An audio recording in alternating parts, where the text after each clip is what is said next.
اوس نو د نوح علیه السلام شجره، نوح ابن لامد ابن متوشالح ابن ادریس، چې ادریس د نوح علیه السلام د نیکه پلار. په دغه وختو کې د خلقو عمرونه زیات، هر یو به په 100 کلو ژوند کاوه. په خپل نوح علیه السلام تر 1000 کاله زیات ژوند کړی. په دغه وختو کې چې کفر، شرک او د بوتانو عبادت نشر سو، د نوح علیه السلام بعثت وسو. نوح علیه السلام د الله عز وجل پر رسالت وره او اختیار کړ. په هغه حدیث شریف کې چې امام بخاری د عبد الله ابن عباس رضی الله تعالی عنه څخه روایتوي، رسول علیه الصلاة والسلام وفرمایي چې د آدم او نوح علیه السلام په مابین کې 10 قرنه و. قرن 100 کلو ته ویل کېږي. نو پس له وفات څخه د آدم علیه السلام 1000 کاله ټول خلق مسلمانان او موحدین و. هو ګناهونه، فجور، فساد موجود وو، خو شرک نو. او بیا د شیطان په وسوسه بوتان پیدا شو او د هغو عبادت شروع شو، او بیا د بوتانو عبادت اصلي دین وګرځېدی، څو توحید او ایمان نیست او نابود شو او خلق مشرکان شو. نو نوح علیه السلام راغی او د الله عز وجل د دعوت په لار کې ډېر زیات کوشش وکړ. الله عز وجل په سورة نوح کې فرمایي: بسم الله الرحمن الرحيم. إنا أرسلنا نوحا إلى قومه أن أنذر قومك من قبل أن يأتيهم عذاب أليم. قال يا قوم إني لكم نذير مبين أن اعبدوا الله واتقوه وأطيعون يغفر لكم من ذنوبكم ويؤخركم إلى أجل مسمى إن أجل الله إذا جاء لا يؤخر لو كنتم تعلمون. الله عز وجل فرمایي بېشکه موږ لېږلی و نوح د دغه قوم ته چې وبېروه خپل قوم د مخه تر دې چې سخت او دردناک عذاب ورته راسي. نوح علیه السلام د بیرې په حالت کې خپل قوم ته ورغی، د هغه عذاب څخه بیرېدی چې پر دوی به نازل سي. قال يا قومي إني لكم نذير مبين أن اعبدوا الله واتقوه وأطيعون يغفر لكم من ذنوبكم ويؤخركم إلى أجل مسمى إن أجل الله إذا جاء لا يؤخر لو كنتم تعلمون. ولئذ ما قوما بشك ذا تاسي تشكار بيرون كيم، تاسي دا الله جل جلاله بندگی کوي او دا الله جل جلاله څخه وبېرېږي او زما خبري ومني، زما اطاعت وکي چې الله جل جلاله به ستاسي ګناهونه در وبخشي او وبزندوي تاسي تر هغه معلومه او ذکر سوي وخت پوري، یعنی د مرګ تر وخته به عذاب نه در باندې نازلوي. خپل طبیعي ژوند به پای ته ورسوي. بېشکه چې د الله عز وجل د عذابو تاریخ چې راسي، که تاسي ایمان نه راوړي هغه نه ځنډول کیږي. که چیرې تاسي پوهیږئ نوح علیه السلام ډېر کوشش وکړي، د خپل قوم و کورو ته ورتلی، د مجلسو وځایو ته ورتلی، د شپې او د ورځې پر ګرځېدی، د ډلو سره یې خبرې کولې، افراد یې دعوتول، په پټه او ښکاره یې دعوت کاوه. 950 کاله یې دعوت وکړي. نو یې وویل: قال رب إني دعوت قومي ليلا ونهارا فلم يزدهم دعائي إلا فرارا وإني كلما دعوتهم لتغفر لهم جعلوا أصابعهم في آذانهم واستغشوا ثيابهم وأصروا واستكبروا استكبارا ثم إني دعوتهم جهارا ثم إني أعلنت لهم وأسررت لهم إسرارا فقلت استغفروا ربكم إنه كان غفارا يرسل السماء عليكم مدرارا ويمددكم بأموال وبنين ويجعل لكم جنات ويجعل لكم أنهارا ما لكم لا ترجون لله وقارا وقد خلقكم أطوارا ألم تروا كيف خلق الله 7 سماوات طباقا وجعل القمر فيهن نورا وجعل الشمس سراجا والله أنبتكم من الأرض نباتا ثم يعيدكم فيها ويخرجكم إخراجا والله جعل لكم الأرض بساطا لتسلكوا منها سبلا فجاجا. نوح عليه السلام 950 کاله خپل قوم ته دلایل وویل او هغه ایمان او توحید ته دعوت کړ. کله چې مایوس خفه او ناامیده سو نو یې د الله عز وجل په حضور عرض وکړ، ویل ای زما ربه ما خپل قوم شپه او ورځ و توحید ته راوبلی مګر دغه زما دعوت بې له تیښتې بل شی نه کوي ورزیات، او هر کله چې زه دوی و توحید او طاعت ته راوبولم د پاره د دې چې ته و دوی ته بخښنه وکړې دوی خپلې ګوتې په خپلو غوږو کې کښېږدي چې زما دعوت وانه وري او خپل ځانونه په خپلو کالو کې وپیچي چې ما ونه ویني او پر خپل کفر ټینګار او همیشهتوب کوي، زما د متابعت څخه سرکشي او لویي کوي او بیا ما دوی په ښکاره بلنه سر راوبلل، په لوړ آواز مې راوبلل او بیا ما دوی ته ښکاره بیان وکړ او په پټه مې خبرې ورسره وکړې.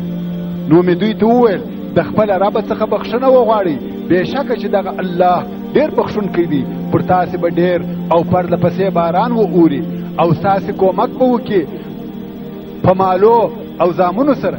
الله عز وجل به مالونه او اولادونه درکړي او تاسې ته به باغونه درکړي او ولې به درکړي. په تاسې څه سوي دي چې د الله عز وجل څخه د وقار عزت لویي امید نه لري، او یا تاسې ولې د الله عز وجل پر لویي اعتقاد نه لري؟ او حال دا چې تاسې په قسم قسم حالاتو پیدا او حال دا چې تاسې په قسم قسم حالاتو پیدا کړي یاست. د مندو په نسو کې نطفه او جنین واست، بیا هلکان واست، بیا ځوانان سواست.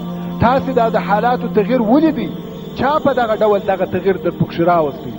الله عز وجل.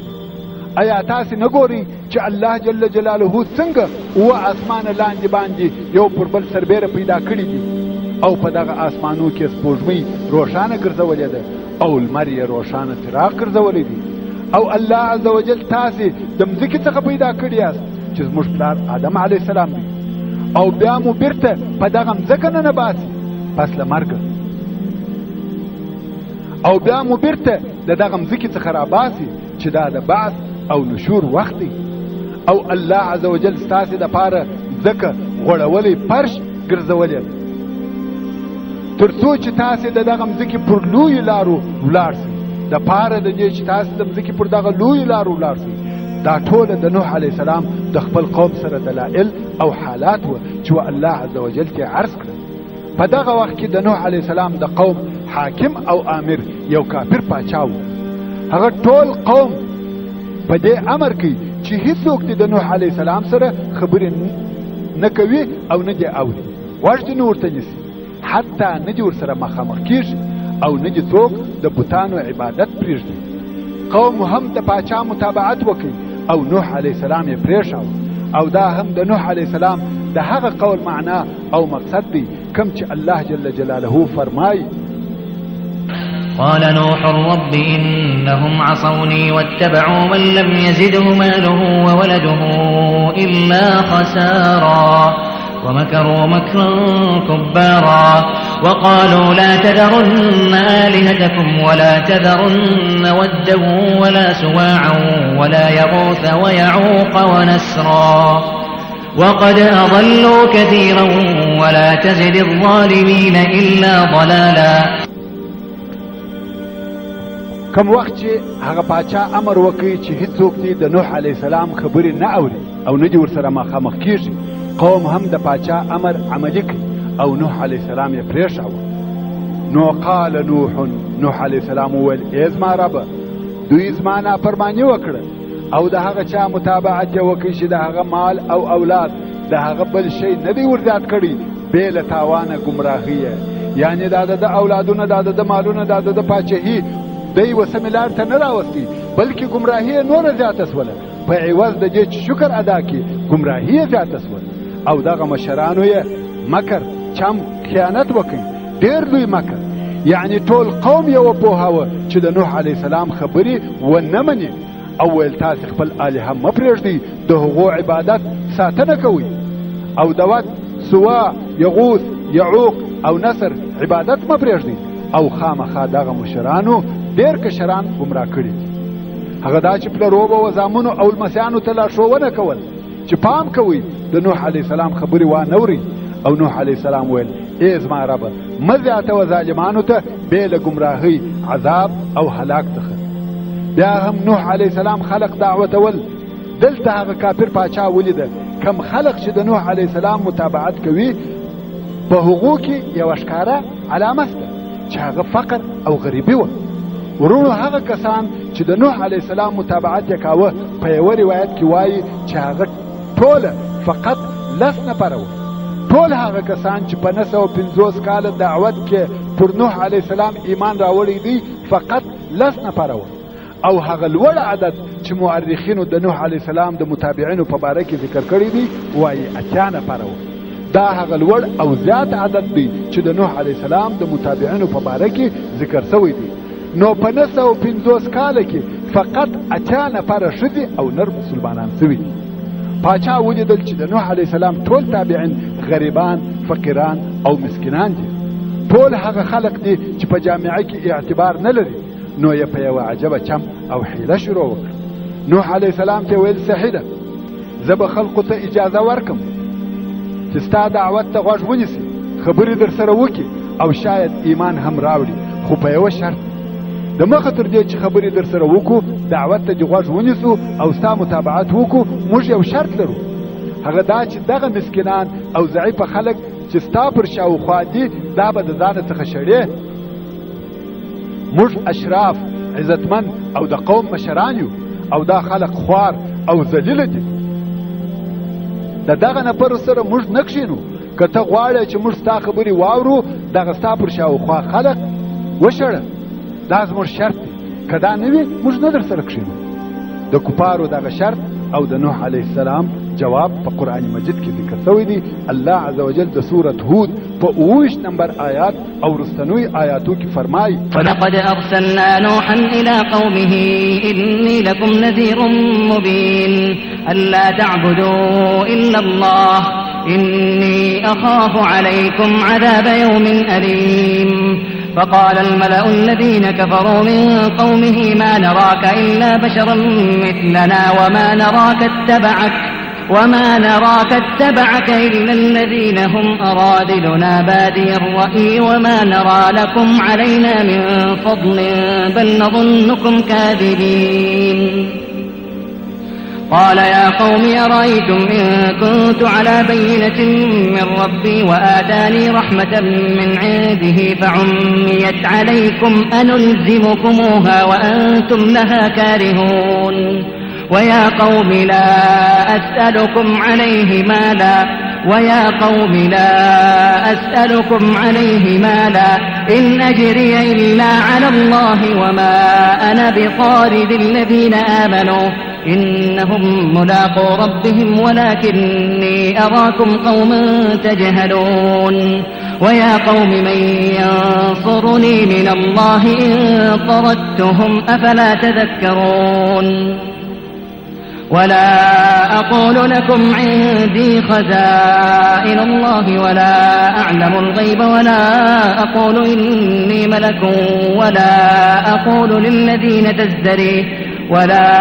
أقول للذين تزدري أعينكم لن يؤتيهم الله خيرا الله أعلم بما في أنفسهم إني إذا لمن الظالمين قالوا يا نوح قد جادلتنا فأكثرت جدالنا فأتنا بما تعدنا إن كنت من الصادقين قال إنما يأتيكم به الله إن شاء وما أنتم بمعجزين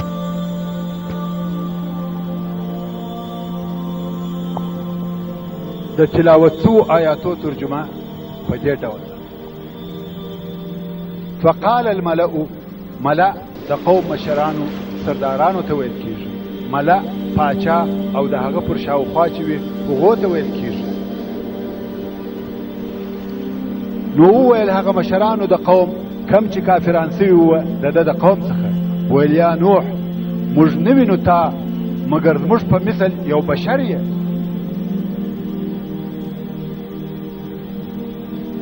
تر موږ کم زیاتوالی نه لري او نه وینو چې ستا متابعت دې کړی وي مګر هغه کسانو چې هغه زموږ د کښته طبقې څخه دي او ستا متابعت یې بې له فکره او غوره په اول فکر سره کړی دي یعنی ښه سنجش او غور یې نه دی کړی او تاسې لره پر موږ باندې کومه بهتري نه وینو بلکې پر تاسې د درواغجنانو ګمان کوو دلته د کفارو د طرفه دوې خبرې ورته وسوې یو دا چې ته زموږ په قسم یو بشر یې تر موږ کم فضیلت نه لري نو ته ولې رسول سوې بل دا چې ستا سره هغه کښته او خواره ته به قبول کړي دي نوح علیه السلام یې په جواب کې ویل یا قومي ای زما قومه ایا وینئ که زه د خپل رب د طرفه پر سمه لار وم او الله جل جلاله د خپله طرفه رحمت را کړی وي خو هغه ستاسې د سترګو څخه پټ وي تاسې نه وینئ ایا زه تاسې د هغه په قبلولو مجبوره کولی سم او حال دا چې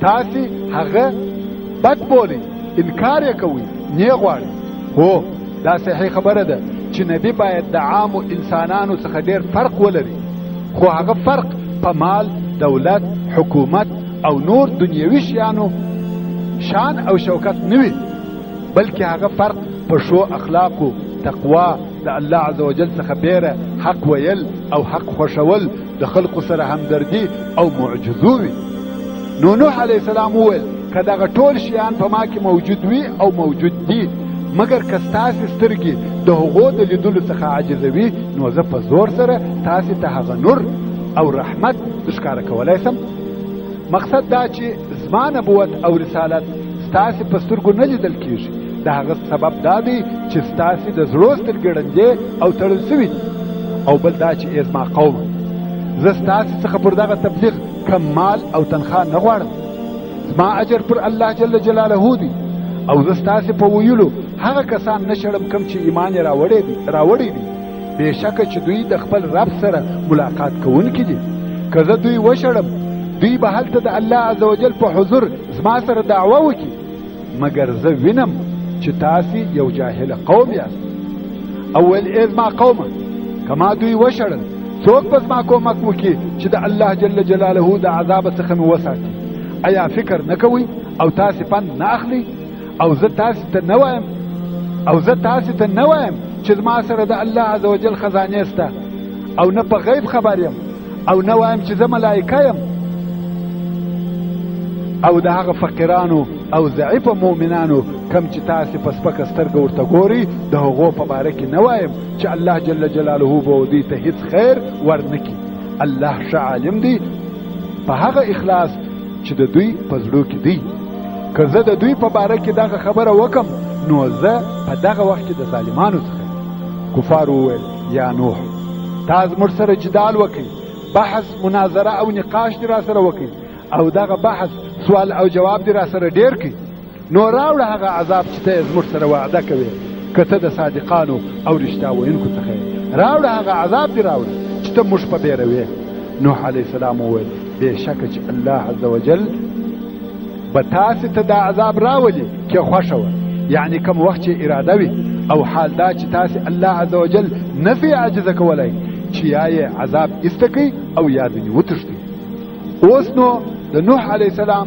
او د د قوم په مابین کې مواجهه او مقابله شروع شوه تر اوسه خو نصیحت و مګر اوس قوم ورته وایي چې راوله هغه عذاب راوله الله عز وجل د سورة یونس په 1 نمبر آیات کې فرمایي واتلو علیهم نبأ نوح اذ قال لقومه یا قوم ان كان كبر عليكم مقامي وتذكيري بآيات الله فعلى الله توكلت فأجمعوا أمركم وشركاءكم ثم لا يكن أمركم عليكم غمة ثم اقضوا إلي ولا تنظرون يعني ايه محمد صلى الله عليه وآله وسلم هو ودوی خبر حال د نوح عليه السلام کله چې خپل قوم ته وویل چې اے زما قومه که چیرې د ازما اوسېدل پر تاسې سخت وي او د الله عز وجل په آیاتو تاسو ته نصیحت کول او پند در کول و تاسو ته سخت او مشکل وي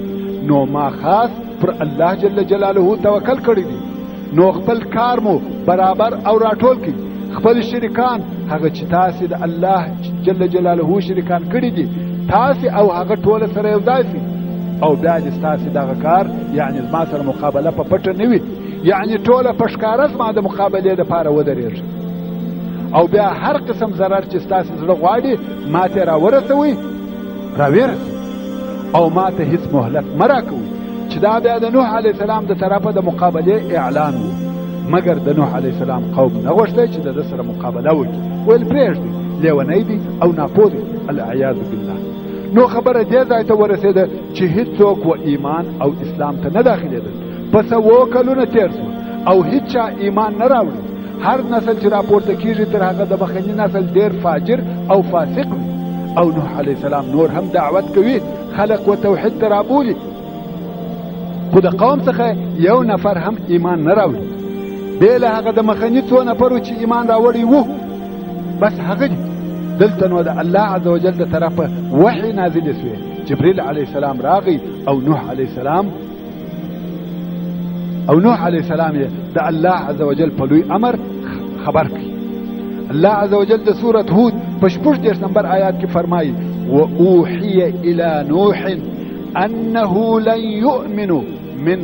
لن يؤمن من قومك إلا من قد آمن فلا تبتئس بما كانوا يفعلون يعني ونوح ته وحي وکړس به چې هیڅ کله به ستا د قوم څخه څوک ایمان نه راوړي بې له هغه کسانو څخه چې په خوای ایمان راوړي دي نو ته د دوی په افعالو چې آزار او ستا تکذیب دي مغمجن کېږي نور څوک ایمان نه راوړي خبره پای ته ورسېده دا د الله عز وجل امر و اگر چې نوح علیه السلام خپل دعوت ته دوام ورکړی و ناامیده نه و 950 کاله بیا هم خپله وظیفه اجرا کوي او نه ناامیده کېږي مگر اوس وحی نازل شوی چې ستا د قوم څخه نور څوک ایمان نه راوړي اوس چې د الله عز وجل د طرفه د دوی د ایمان نه راوړلو وحی نازل شوی نوح علیه السلام نو نسي کولی چې هدایت ورکړي خبره خلاصه شوه دا د الله عز وجل حکم او فیصله وه اوس نو نوح علیه السلام د دوی د ایمان راوړلو څخه مایوس شو د وحیو په واسطه نور امید نسو پاته چې څوک دې مسلمان سي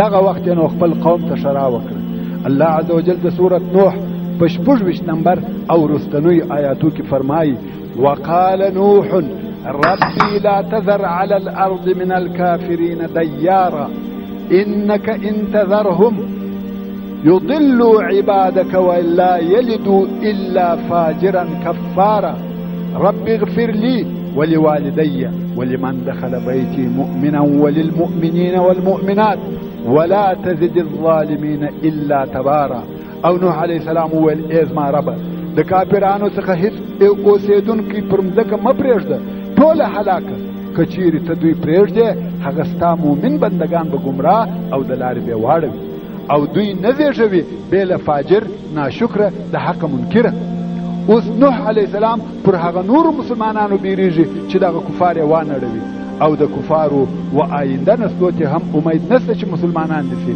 ولی هر نسل تر هغه د مخنی نسل ګمراه او فاجر وي نوح علیه السلام نور هم پسې وویل چې ای زما ربه ما او زما مور او پلار وبخښه او هغه څوک وبخښه چې زما کور ته مسلمان نه ننوځي او ټوله مؤمنان او مؤمنات یې وبخښه یعنی نر او ښځې مؤمنان وبخښه او ای زما ربه مه زیاتوه ظالمانو او کافرانو ته بې له بربادۍ او هلاکه چې دا د نوح علیه السلام و کافرانو ته شرا او مسلمانانو ته دعا وه او د سورة الشعراء په 119 نمبر آیات کې الله عز وجل فرمایي قال ربي إن قومي كذبون فافتح بيني وبينهم فتحا ونجني ومن معي من المؤمنين يعني نوح عليه السلام وویل ای زما ربه زما قوم زه درواغجن وبللم نو زما او د دوی په مابین کې حکم او فیصله وکړه ما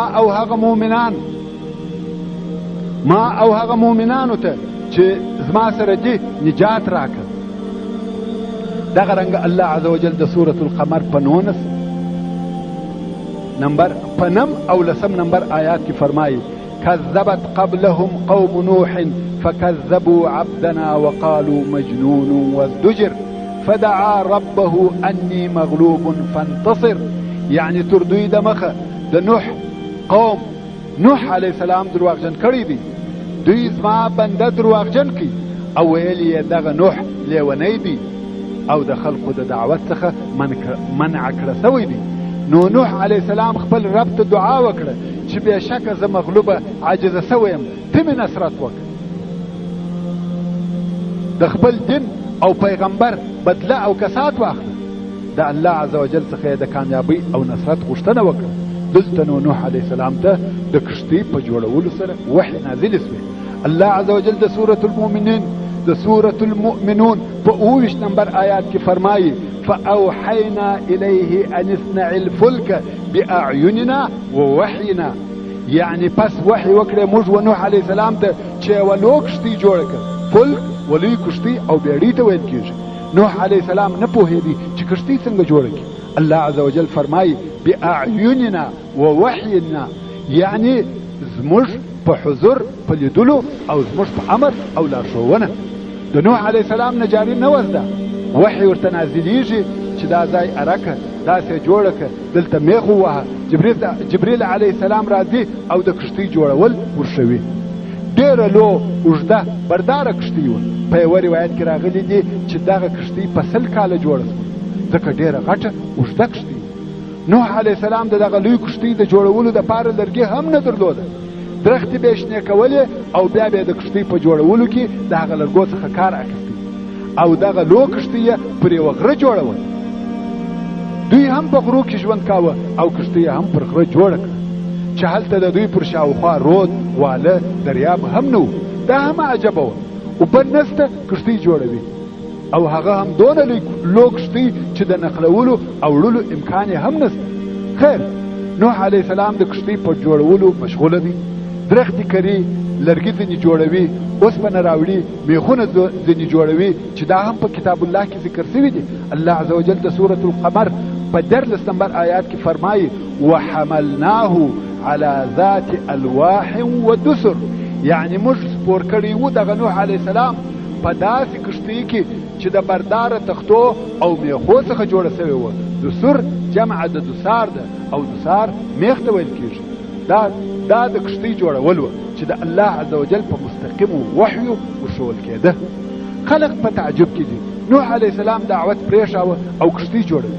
نو یې پسخان په واهه، ویل به یا نوح پس له هغه چې نبي وې اوس نجار شوې؟ دا څه در وسوه؟ پخوا دې ویل زه نبي یم او اوس نجاري کوې؟ او بیا به یې مسخرې پر کولې. ویل به یا نوح کښتۍ پر غره؟ دا نورو خلقو ته به ویل موږ نه درته ویل چې دا لیونی دی؟ تاسې به نه منل. پر نوح علیه السلام پسخندونه او مسخرې شروع شوې چې دا موضوع په قرآن مجید کې ذکر شوې ده. الله عز وجل د سورة هود په 38 نمبر آیات کې فرمایي ويصنع الفلك وكلما مر عليه ملأ من قومه سخروا منه قال إن تسخروا منا فإنا نسخر منكم كما تسخرون فسوف تعلمون من يأتيه عذاب يخزيه ويحل عليه عذاب مقيم. يعني نوح عليه السلام کښتۍ جوړول او هر کله چې به پر دغه نوح علیه السلام د مشرکانو د مشرانو ډله راغله، یعنی دلته به تېرېدل، نو پر نوح علیه السلام به مسخرې کولې. نوح علیه السلام ویل که تاسې پر موږ مسخرې کوئ بېشکه موږ به هم پر تاسې مسخرې او تمسخر وکړو. لکه اوس چې تاسې پر موږ مسخرې کوئ نو ژر به تاسې هغه څوک وپېژنئ چې عذاب به ورته راسي، داسې عذاب چې وبې شرموي چې هغه غرقېده دي او پر ده به ابدي عذاب را نازل سي چې هغه په آخرت کې په اور سره سوځل دي.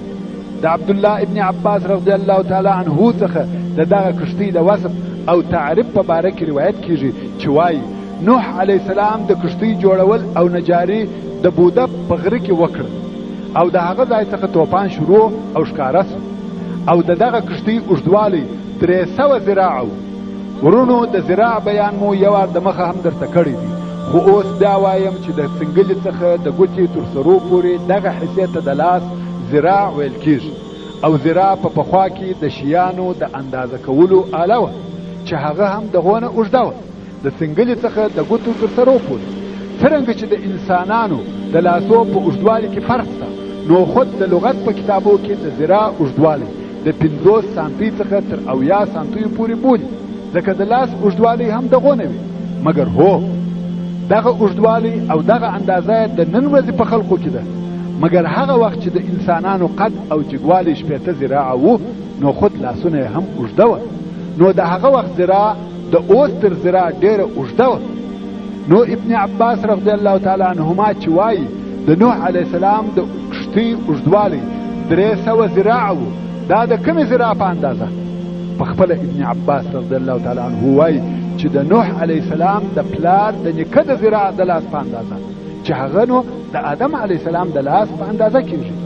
چې د ابن عباس رضی الله تعالی عنه د قول سره مطابق دا کښتۍ د متر په حساب تر 1000 متره هم اوږده وه، یعنی تر 1 کیلومتر هم اوږده وه. او د دغه کښتۍ بر 50 ذراعه وو او جګوالی ارتفاع یې 10 ذراعه وو. او دا کښتۍ طبقې وه، منزلونه وه. ساده او عادي کښتۍ نه وه. عادي کښتۍ چت نه لري، مګر د نوح علیه السلام کښتۍ چت هم درلوده، د لوړه طرفه هم پټه وه. ولې په توپان کې شدید باران هم اورېدی، نو که دغه باران د کښتۍ نس ته ورلوېدلی، کښتۍ غرقېده. نو ځکه د لوړه طرفه هم پټه وه. او دغه کښتۍ 3 منزله وه او 3 دروازې درلودې، چې یوه پر بل سربیره وه. د هر منزل جلا جلا یو پر بل سربیره دروازه وه. دا د نوح علیه السلام د کښتۍ په باره کې د عبدالله ابن عباس رضی الله تعالی عنهما تعریف او بیان. دغه کښتۍ نن ورځ هم موجوده ده او سته. الله عز وجل فرمایي چې دا کښتۍ به پاتې وي، نه به نیستې کېږي. د سورة القمر په 15 نمبر آیات کې الله عز وجل فرمایي ولقد ترکناها آیة فهل من مدکر، یعنی خامخا موږ دغه کښتۍ پرېښول علامه دلیل د خپل قدرت. آیا پند اخیستونکی یادونکی څوک سته؟ په دغه اوسني قرن کې یوې ډلې د علماو وکولای سوای چې د نوح علیه السلام کښتۍ پیدا کړي، چې پر مابین 2 ځایه سوې ده، او په هغه اوصافو چې موږ یې بیان درته وکړي 3 منزله او د لوړه طرفه چت لري، د ترکیې په یوه غره کې پرته ده. حتی چې د دغه اکتشاف فلم برداري هم سوې ده او د ویډیو فلم یې هم موجود دی، چې د الله عز وجل دغه علامه آیه موجوده ده. ولقد ترکناها آیة فهل من مدکر، آیا داسې څوک شته چې پند په واخلي؟ دا د کښتۍ بیان او بیا نو طوفان شروع شو. الله عز وجل و نوح علیه السلام ته د طوفان د راتلو علامه ورښولې، ویل که دغه علامه ښکاره سوه نو خپل اهل او مؤمنان په کښتۍ کې سپاره او د هر هغه حیواناتو څخه چې پر مځکه ژوند کوي یوه جوړه در سره واخله. هغه علامه دا وه چې د تنور څخه به اوبه راوځي. د تنور په باره کې علماء کرام اختلاف لري. څوک وایي چې د تنور څخه مقصد د مځکې څخه چینې دي، مګر راجح روایت دا دی چې تنور لکه څرنګه چې موږ یې پېژنو د ډوډۍ د پخېدو ځای دی. او نوح علیه السلام په خپل کور کې تنور درلود. نو الله عز وجل وفرمایل کم وخت چې د دغه تنور څخه اوبه راووتې، نو خلق او حیوانات په کښتۍ کې سپاره کړه. الله عز وجل د سورة هود په 40 نمبر آیات کې فرمایي حتى اذا جاء امرنا وفارت التنور قل نحمل فيها من كل زوجين 2 واهلك الا من سبق عليه القول ومن آمن وما آمن معه الا قليل. یعنی تر هغو پورې چې زموږ امر راغی، یعنی د عذاب حکم وسو او د تناره څخه اوبه را وغورځېدې، موږ نوح علیه السلام ته وویل سپاره که په دا کښتۍ کې د هر قسم نافعه حیواناتو څخه جوړه 2، یعنی نر او ښځه، او خپل اهل سپاره که، مګر مه سپروه هغه څوک چې پر هغه د غرقېدو حکم د مخه لا سوی دی، او هغه کسان سپاره که چې ایمان یې راوړي او ایمان نو راوړي د سره، مګر ډېرو لږو خلقو ډېر لږ خلق و چې مسلمانان سوي وو، چې په هغه ډېر روایت کې 80 نفره ویل کېږي، خو نور روایتونه شته چې وایي فقط 10 نفرو ایمان راوړی. او بیا نو واقعا هم یوه ورځ د ورځو نوح علیه السلام هغه علامه ولیده، ویلې ده چې د تنور څخه اوبه راوځي. فورا د کښتۍ و طرف ته رهي سو، هغه چې پر غره پرته وه او د دوی و کلي ته نږدې وه. سبحان الله، په دغه وخت کې مځکني حیوانات د کښتۍ پر شاوخوا ولاړ دي او د سپرېدو اجازه غواړي چې د هر قسمه حیواناتو څخه یوه جوړه وه. دغه حیوانات د الله عز وجل په امر د مځکې د اطرافو او شاوخوا څخه راغلي وه. د کښتۍ پر شاوخوا د سپرېدو په انتظار ولاړ وه. نوح علیه السلام کښتۍ ته وختي او دغه حیوانات مرغان چارپایان ورخیجي او نوح علیه السلام یې په کښتۍ کې ځای پر ځای کوي. کم وخت چې دوی ټوله په کښتۍ کې سپاره سوه او اوس د الله عز وجل د طرفه امر راغی چې مځکه او هر هغه شی چې پر دا مځکه کې موجود دی هغه دې هلاک او خراب سي، نو امر وسو چې د آسمان او مځکې دروازې دې خلاص سي. الله عز وجل د سورة القمر په 11 نمبر آیات کې فرمایي ففتحنا ابواب السماء بماء منهمر، نو خلاص مکړې دروازې د اسمان په اوبو چې ډېرې راتوېدلې، باران نو بلکې دروازې خلاص شولې. وفجرنا الارض عيونا فالتقى الماء على امر قد قدر، او د مځکې څخه مو چینې راوبهولې او بیا ټوله اوبه سره ګډې سوې د هغه کار لپاره چې د الله عز وجل د طرفه پخوا لا مقدر سوی و چې هغه د نوح علیه السلام د قوم تباهي وه. اوس نو غرقېده شروع سوه، چارپایان حیوانان انسانان غرقېږي. الله عز وجل د سورة صافات په 15 او نور وروستنیو آیاتو کې فرمایي ولقد نادانا نوح فلنعم المجيبون ونجيناه وأهله من الكرب العظيم وجعلنا ذريته هم الباقين وتركنا عليه في الآخرين سلام على نوح في العالمين إنا كذلك نجزي المحسنين إنه من عبادنا المؤمنين ثم أغرقنا الآخرين. او بیا الله عز وجل د سورة الحاقه په 11 نمبر آیات کې فرمایي إنا لما طغى الماء حملناكم في الجارية لنجعلها لكم تذكرة وتعيها أذن واعية. يعني بشکه کله چې اوبو طغیان او سرکشي وکړه پر هر شي راپورته سوې موږ تاسې په تلونکې کښتۍ کې سپاره کړي واست د پاره د دې چې موږ دغه واقعه ستاسې د پاره پند او نصیحت وګرځوو چې کافران غرق سوه او مؤمنانو ته مو نجات ورکړي او دغه نصیحت دی ساتونکي ویښ بیداره غوږونه یې په یاد لري. اوبه زیاتیږي او زیاتیږي، کلي او ښارونه انسانان او حیوانان غرقیږي، اوبه نورې هم پسې لوړیږي لکه څرنګه چې د دغه طوفان په تعریف او بیان کې راغلی دي. هغه لوړ غر چې پر مځکه موجود دی تر هغه هم اوبه 15 متره لوړې سوې، حتی غرونه غرق سوه. الله عز وجل د هغه اوبو چې په طوفان کې وې د هغو د ډیروالي بیان راته کوي او په سورة هود کې فرمایي وهي تجري بهم في موج كالجبال، یعنی دغه کښتۍ به دوی وړل په داسې موجو کې په داسې څپو کې لکه غرونه. د اوبو څپه د غرو د لوړوالي په اندازه وه. نوح علیه السلام په کښتۍ کې سپور سو. اول وار چې تر کښتۍ اوبه لاندې سوې کښتۍ یې پورته کړه او حرکت یې وکړي. نوح علیه السلام وویل قال اركبوا فيها بسم الله مجريها ومرساها ان ربي لغفور رحيم. یعنی سپارسی په دا کښتۍ کې او وایاست په نامه د الله دی روانېدل د دې او درېدل د دې، بېشکه چې زما رب بخښونکی او رحم کوونکی دی.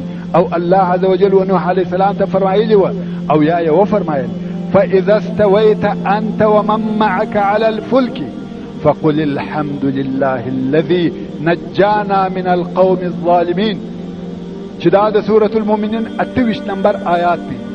یعنی کوم وخت چې وختلې ته او هغه مؤمنان چې ستا سره دي و کښتۍ ته نو ووایه چې ټول حمد او ثنا خاص هغه الله جل جلاله لره دي چې موږ یې د ظالمانو مشرکانو د قوم څخه خلاص کړو. او الله عز وجل د نوح علیه السلام سره وعده کړې وه چې ده او د ده اهل ته به د دغه طوفان څخه نجات ورکوي. او واقعا هم د نوح علیه السلام ټول اهل په دا کښتۍ کې ورسره وو بېله یې و زویه څخه، حتی د نوح علیه السلام زوجه هم په دغه کښتۍ کې ورسره وه. مګر د نوح علیه السلام هغه کافره زوجه کوم چې الله عز وجل په قرآن کې ذکر کړې ده او فرمایي ضرب الله مثلا الذين كفروا امرأة نوح وامرأة لوط كانتا تحت عبدين من عبادنا صالحين فخانتاهما فلم يغنيا عنهما من الله شيئا وقيل ادخلا النار مع الداخلين. چې دا د سورة التحریم 10 نمبر آیات دی. او الله عز وجل د هغه کسانو چې کافران سوي دي یو مثال بیان کړی دی چې هغه د نوح او لوط علیهم السلام ښځې وې چې دوی د دوو صالحو بندگانو په نکاح کې وې مګر منافقان وې چې په ښکاره ډول یې دغه انبیا علیهم السلام سره ژوند کاوه خو په پټه به د کافرانو ملګري وې. نو دغه پیغمبرانو دغه خپلو ښځو څخه د الله عز وجل د عذاب څخه هیڅ شی دفع او منع نه کوي. او دغه دوو ښځو ته وویل سوه ننوځئ تاسې دوژخ ته د نورو ننوتونکو کافرانو سره. نو دغه دوې ښځې د عامو دوژخیانو سره دوژخ ته وغورځول سوې. هغه د پیغمبرانو د نکاح تعلق هیڅ فایده نه ورسول. مقصد دا چې د نوح علیه السلام دغه کافره ښځه مړه سوې وه او هغه ښځه یا زوجه چې په کښتۍ کې ورسره وه هغه مؤمنه وه. نو دغه ښځه او د نوح علیه السلام ټوله اولاده په کښتۍ کې ورسره وه بې له یوه زوی څخه چې کنعان نومېدی چې هغه کافر و او نوح علیه السلام ورنارې کړه. الله عز وجل فرمایي هي تجري بهم في موج كالجبال ونادى نوح ابنه وكان في معزل يا بني اركب معنا ولا تكن مع الكافرين. قال سآوي إلى جبل يعصمني من الماء قال لا عاصم اليوم من أمر الله إلا من رحم وحال بينهما الموج فكان من المغرقين. وقيل يا أرض ابلعي ماءك ويا سماء أقلعي وغيض الماء وقضي الأمر واستوت على الجود وقيل بعدا للقوم الظالمين. ونادى نوح ربه فقال رب إن ابني من أهلي وإن وعدك الحق وأنت أحكم الحاكمين. قال يا نوح إنه ليس من أهلك إنه عمل غير صالح فلا تسألني ما ليس لك به علم إني أعظك أن تكون من الجاهلين. قال رب إني أعوذ بك أن أسألك ما ليس لي به علم وإلا تغفر لي وترحمني أكن من الخاسرين. ونادى نوح ابنه وكان في معزل يعني نارك لنوح عليه السلام خپل زوی ته حال دا چې هغه ځینې ګوښه و يعني یو څه مسافه په مابین کې وه. ویل یا بنیه ارکب معنا ولا تکن مع الکافرین. ای زویه زموږ سره په کښتۍ کې سپور شه او د کافرانو سره مه کېږه. قال سآوي الى جبل يعصمني من الماء. زوی ویل چې زه به ژر ولاړ سم د یوه غره پر سر به ځای ونیسم چې د اوبو څخه مې وساتي. پلار یې نوح علیه السلام ورته وویل قال لا عاصم اليوم من امر الله الا من رحم. ویل نن ورځ د الله عز وجل د امر او عذاب څخه خلاصونکی نسته بې له هغه چا څخه چې الله جل جلاله رحم پر وکړي. دوی په دغه خبرو کې وه چې د اوبو یو لوی موج او څپه د دوی تر مابین راغله او دوی یې د ابد دپاره سره جلا کړه او زوی یې غرق سو. وحال بینهما الموج فکان من المغرقین. اوس نو د نوح علیه السلام سره د الله عز وجل د طرفه وعده وه چې هلته به پاک رب نجات ورکوي او اوس د ده یو زوی کنعان غرقیږي. نو یې الله عز وجل ته ورنارې کړه. ونادى نوح ربه فقال ربي إن ابني من أهلي وإن وعدك الحق وأنت أحكم الحاكمين. او نوح علیه السلام خپل رب ته ورغږ کړه او ویې ویل ای زما ربه بېشکه چې زما زوی زما د اهله څخه دی او ستا وعده حق ده او ته عالم عادل حاکم او حکیم رب یې. نوح علیه السلام اوس معلومات کوي اعتراض نه کوي غواړي چې پوه سي. وای الهي تا وعده را سره کړې وه چې اهل ته مې نجات ورکوې او زما زوی زما د اهله څخه دی. او نوح علیه السلام تسلیم دی وای په هر شي چې ته حکم کوې ته پوهېږې ځکه ته احکم الحاکمین یې مگر الله عز وجل وفرمایل قال يا نوح انه ليس من اهلك، يعني اے نوح دغه زوی ستا د اهل څخه نه دی. نسب په کفر سره قطع سو. د یو مسلمان د بل مسلمان سره علاقه دوستی تر هغه علاقه قوي او ډیره ده کم چې د یو مسلمان د خپل کافر ورور سره لري. واقعي ورورګلوي هغه ده چې پر ایمان او عقیده بنا کیږي، مگر کفر د دوستی رګونه او تناونه قطع کوي. الله عز وجل وفرمایل یا نوح انه ليس من اهلك. الله عز وجل نور تو ویل چې دی کافر دی، بلکې وی فرمایل انه ليس من اهلك، دی ستا د کورنۍ څخه نه دی. کفر نسب پرې کوي. نو ځکه په اسلام کې کافر قریب ته د مسلمان میراث نور کول کیږي، ځکه هغه دوستی په کفر سره قطع شو. او الله عز وجل وفرمایل انه ليس من اهلك انه عمل غير صالح فلا تسألني ما ليس لك به علم إني أعظك أن تكون من الجاهلين. الله عز وجل وفرمایل دی ستا د اهل څخه نه دی او دی د غیر صالح عمل خاوند دی. نو زما څخه د هغه شي سوال مکوه چې په هغه شي کې تا ته علم نه وي. بېشکه چې زه تا ته پند درکوم چې ته نسې د جاهلانو څخه. دلته نو فورا نوح علیه السلام توبه او رجوع وکړه. قال ربي إني أعوذ بك أن أسألك ما ليس لي به علم وإلا تغفر لي وترحمني أكن من الخاسرين. نوح عليه السلام ویل ای زما رب زه په تا سره پناه غواړم چې ستا څخه سوال غوښتنه وکم د هغه شي چې د هغه شي علم زما سره نشته، او که ته وما ته بخښنه ونه کړې او پر ما رحم ونه کړې زه به د تاوانیانو خاسرینو څخه سم. ورونو نوح علیه السلام هیڅ وخت د الله عز وجل نافرمانی نه ده کړې او دی په خپل هم د خپل ځان په باره کې خطا او سهو نه ویني بې له دغه څخه چې د زوی په باره کې د الله عز وجل څخه خواست وکړي او د الله عز وجل په حکم او تصرف کفایت او قناعت ونه کړي، مگر الله عز وجل دې پر موږ ورحمیږي چې ټول عمر مو په شکایت تیریږي. اوس نو کښتۍ په داسې موجو کې روانه ده لکه غرونه، ځکه غرقه سوه، د بشر ژوند پای ته ورسېد. چارپایان، حیوانات، مرغان ټوله مړه سوه. فقط هغه دریابي حیوانات چې ژوندي پاته دي، نور نو ټول مړه سوه. د انسانانو، حیواناتو او مرغانو څخه یو هم نسو پاته بې له هغه کسانو څخه چې په کښتۍ کې وه. د عبدالله ابن عباس رضی الله تعالی عنه څخه روایت دی چې نوح علیه السلام او ملګري یې 6 میاشتې په کښتۍ کې پاته سوه.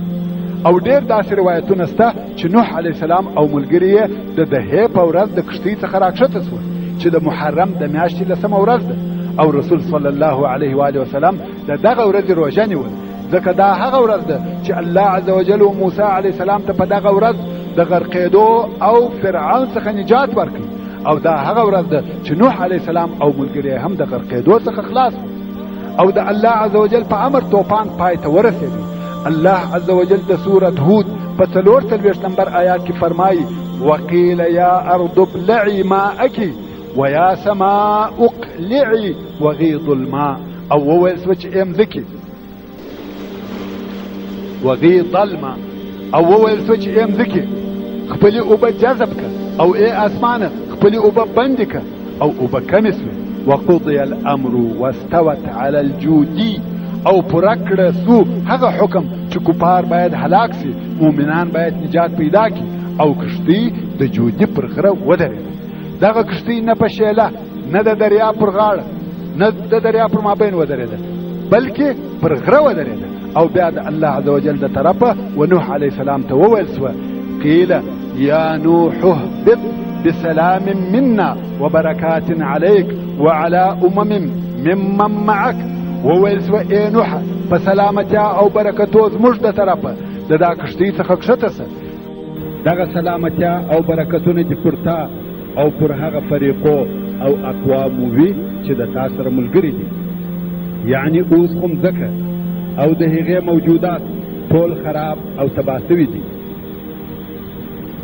الله عز وجل به بیا در آباده او ودانه کړي.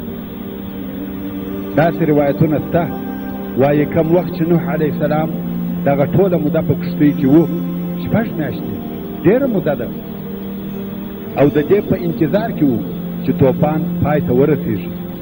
نو بیا کوتره لیږل، کوتره به ولاړه بیرته به راغله، کم شی او خبر به نو ورسره. خو یوه ورځ چې ولاړه د هاخوا یې د زیتون د درختې یوه کوچنۍ شاخله یا ترکه ورسره راوړه. نوح علیه السلام پوه سو چې اوبه کښته شوي دي او درختې معلومیږي. بله ورځ یې بیا کوتره ولیږل.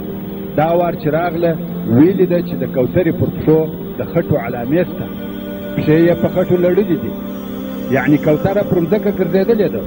نو خود طوفان پای ته ورسېدی. نو ځکه ویل کېږي چې کوتره د سلامتیا علامه ده. بیا نو نوح علیه السلام د کښتۍ څخه راکښته سو او پر ټوله مځکه بل ژوندی بشر نسته بې له هغو کسانو څخه چې د نوح علیه السلام سره ملګري وو. ټوله مځکه غرقه سوې وه. او دا خو درته معلومه ده چې په هغه وختو کې د مخه تر طوفان انسانان په مځکه کې داسې نه وه نشر سوي لکه دا اوس. هغه وخت فقط په دغه یوه منطقه او شاوخوا کې انسانان موجود وو چې هغه منطقه جزیرة العرب، شام، فلسطین او شاوخوا یې وه. فقط دغه ځایونه وه چې انسانان پکښې موجود وو. په نوره مځکه کې انسانانو وجود نه درلودی، مګر ځکه ټوله غرقه شوه.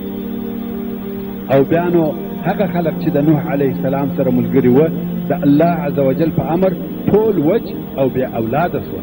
اولاد یې نه کېدی چې دغه وچ ته په عربي کې عقیم وایي. فقط د نوح علیه السلام او ښځې اولاد پیدا کېدی، نور ټوله وچ وه او بیا پر خپل وخت مړه سوه او اولاد یې نسو پاته. نو د هغه وخت څخه تر اوسه پورې د مځکې پر مخ بل څوک نسته بې له اولادې څخه د نوح علیه السلام. نو ځکه و نوح علیه السلام ته آدم ثاني او ابوالبشر ثاني ویل کېږي، ځکه ټول بشر د نوح علیه السلام د اولاد او نسب څخه دي. او دا موضوع په قرآن مجید کې هم ذکر شوې ده. الله عز وجل د سورة الصافات په 86 نمبر آیات کې فرمایي: ونجيناه وأهله من الكرب العظيم وجعلنا ذريته هم الباقين. او موږ نجات ورکړي نوح او د و اهل ته د ډېر لوی غم څخه چې هغه د قوم د طرفه آزار او بل غرقېده دي. او وګرځول موږ د دغه نوح علیه السلام اولاده باقي پاته کېدونکي، یعنې یوازې د ده اولاده پاته سوه. د اکثر علماو قول دا دی چې نن ورځ د جهان ټول انسانان د نوح علیه السلام د درو زامنو اولاده ده. د نوح علیه السلام 3 زامن وه: سام، حام، یافث. د سام د اولادې په رنګو کې سپینوالی او لږ توروالی وو چې په عربي کې اسمر ورته ویل کېږي او موږ قلم رنګ ورته وایو. د حام د اولادې په رنګو کې توروالی وو، سپینوالی یې لږ وو. او د یافث په اولاده کې سوروالی وو. عرب او بني اسرائیل د سام د اولادې څخه دي. افریقایان د حام د اولادې څخه دي. ترکان، شرق آسیا او اروپایان د یافث د اولادې څخه دي. نوح علیه السلام پس د طوفانه 350 کاله ژوند وکړ او دغه عمر یې هم ټوله د الله جل جلاله په عبادت کې تیر کړ او د الله عز وجل شاکره بنده و، لکه الله عز وجل چې عبد شکور بللی دی. ابن ماجه د رسول صلی الله علیه و آله وسلم څخه روایت کوي چې رسول الله صلی الله علیه و آله وسلم د نوح علیه السلام د روژې بیان کاوه او وی فرمایل چې نوح علیه السلام ټول عمر روژه نیول بې له اخترو د ورځو څخه، فقط د اختر په ورځ یې روژه نه نیول، نور یې ټول عمر روژه وه. بیا نو نوح علیه السلام وفات او په هغه راجح روایت کې وایي په مکه مکرمه کې ښخ کړه سو، او بعض روایتونه وایي په کور البقاع کې ښخ کړه سو. دا د نوح علیه السلام قصه وه چې څونه یې دعوت وکړي. 950 کاله یې دعوت کاوه. پر خپل قوم مهربانه و، د هغو پر کفر او آزارو یې صبر کاوه. سره له دې قوم یې ایمان نه راوړي او دی نه ناامیده کېدی، تر څو چې الله عز وجل وحی ورته نازلې کړې چې ستا د قوم څخه بل څوک ایمان نه راوړي بې له هغو کسانو چې ایمان یې راوړی دی. دغه وخت نو نوح علیه السلام خپل قوم ته شرا وکړه چې دا نو اوله تباهي او اول عذاب د هغه قوم دپاره و چې د خپل نبي څخه انکار کاوه او هغه دروغجن بلی العیاذ بالله. او دغه تباهي په توپان سره و، هغه توپان چې ټول مځکه یې غرقه کړه.